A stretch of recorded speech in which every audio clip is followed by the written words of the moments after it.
ముఖ్యమంత్రి రేవంత్ రెడ్డి ఢిల్లీలోనే ఆయన ఢిల్లీలోనే ఉన్నారు. ఓవైపున మంత్రివర్గ విస్తరణ, మరోవైపు పిసిసి చీఫ్, ఈ రెండు పోస్టుల మీద తర్జన భర్జనలు జరుగుతున్నాయి. సో ఇక ఢిల్లీలో ఉన్నటువంటి ముఖ్యమంత్రి రేవంత్ రెడ్డి నిన్న మీడియాతో మాట్లాడారు. ఇక ఆయన ప్రధానంగా కేసీఆర్ను టార్గెట్ చేస్తూ ఆరోపణలు చేశారు. సో గత కొన్ని రోజులుగా మనం చూస్తున్నాం బీఆర్ఎస్ శిబిరం నుంచి తీవ్ర స్థాయిలో ఆరోపణలు వస్తున్నాయి. ఎందుకంటే కాంగ్రెస్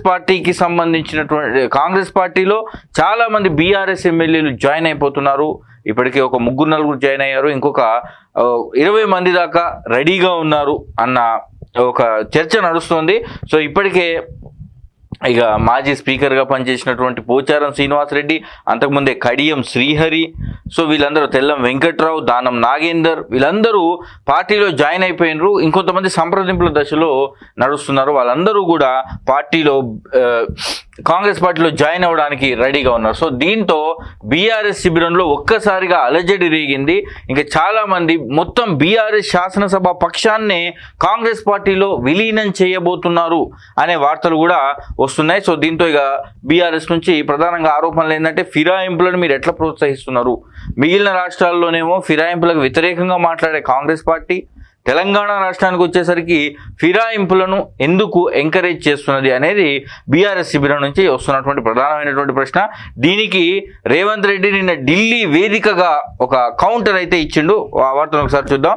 ఫిరాయింపు పునాదులు కేసీఆర్వే, ఆయనకు సిగ్గుతో పాటు మతి కూడా తప్పింది, క్షమించాలంటూ ఆయన ముక్కు నేలకు రాయాలి, ప్రభుత్వాన్ని కూలుస్తామని రంకెలేస్తే వదిలేయాలా, లోక్సభ ఫలితాలతో కేసీఆర్కు కనువిప్పు కలగలేదు, విద్యుత్ కమిషన్ వేయాలని అడిగిందే జగదీష్ రెడ్డి, విచారణకు ఇప్పుడు కేసీఆర్ పిలవడంతో విమర్శలు, గతంలో పక్క రాష్ట్రంలో పెట్టినట్టుగా రాజకీయ ప్రేరేపిత కేసులు తెలంగాణలో ఇప్పటివరకు లేవు, పక్క రాష్ట్రం అభివృద్ధి చెందితే అసూయపడం, తెలంగాణ అభివృద్ధిలో అలసత్వం ప్రదర్శించాం, కేబినెట్ విస్తరణపై అసలు చర్చలే జరగలేదు, పీసీసీ చీఫ్గా సమర్థుడిని నియమించాలని కోరాను, కాంగ్రెస్కు నష్టం చేయాలని చూసిన వారికి జీవన్ రెడ్డి అవకాశం ఇవ్వలేదు అంటూ ఇక మాట్లాడారు.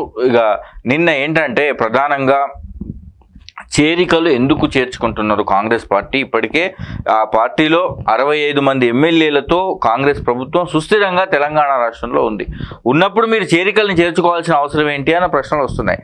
అంతేకాకుండా గతంలో బీఆర్ఎస్ పార్టీ కాంగ్రెస్ వాళ్ళను ఇబ్బడి ముబ్బడిగా చేర్చుకున్నప్పుడు ఇదే కాంగ్రెస్ పార్టీ రాష్ట్ర వ్యాప్తంగా ఆందోళన నిర్వహించింది, పార్టీ మారిన వాళ్ళను రాళ్లతో కొట్టండి అని కూడా రేవంత్ రెడ్డి పిలుపునిచ్చారు. మరి అట్లాంటి రేవంత్ రెడ్డి ఇప్పుడు ఫిరాయింపులను ఎందుకు ఎంకరేజ్ చేస్తున్నారు అనే ప్రశ్నలు వస్తున్నాయి. సో దీనికైనా ఢిల్లీ వేదికగా సమాధానం చెప్పిండ్రు.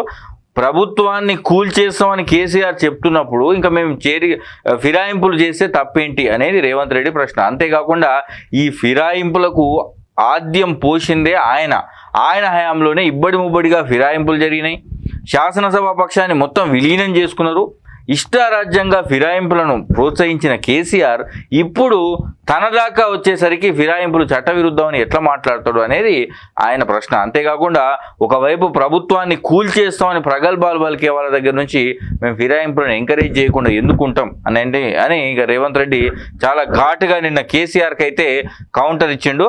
సో ఇక అంతేకాకుండా ప్రభుత్వ సుస్థిరతకి చేరికల అవసరం, పుంజుకునేందుకు కేసీఆర్కి అవకాశాలు ఉన్నాయి, అసెంబ్లీకి వచ్చి ఆయన తన ఉనికిని నిరూపించుకోవాలి, టీడీపీని ఖతం చేయాలని పగబట్టి జగన్ వైసీపీనే ఖతం చేసుకున్నాడు. ఢిల్లీలో మీడియాతో ముఖ్యమంత్రి రేవంత్ రెడ్డి చిట్ చాట్.